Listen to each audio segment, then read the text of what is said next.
friends! Today I've got an interesting story for you, all about a boy named Ezra and his summer allergies. Stay tuned until the end for a free offer. He's always running around, jumping in the grass, and having the best time ever. But every time he runs through the grass, something strange happens.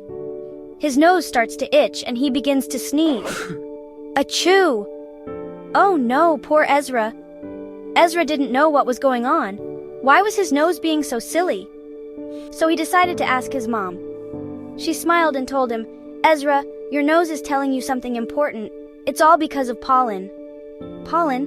What's that? Ezra's mom explained that pollen is like tiny dust that comes from flowers and trees. Some people, like Ezra, are a little bit allergic to it. That means their bodies react by sneezing and itching. Ezra's mom had some great ideas to help him feel better. First, let's make sure to wash your hands and face after playing outside. This gets rid of the pollen. Ezra nodded. That sounded easy enough. She also told him that God made our bodies wonderfully. Our bodies have ways to tell us when something's wrong, and sneezing is one of them. Ezra felt special knowing that God took such good care of him. It reminded him of a verse he learned in Sunday school.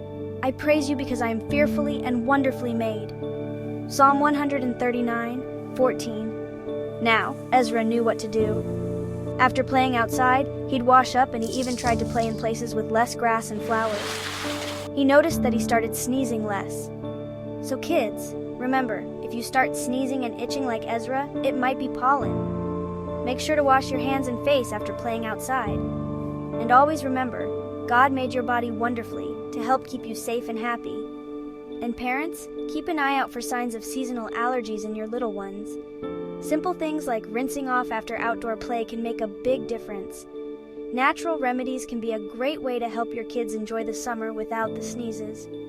That's all for today's story, friends. Thanks for joining me on Ezra's allergy adventure. Click the link in the description if you'd like a free guide to survive allergies this summer. See you next time.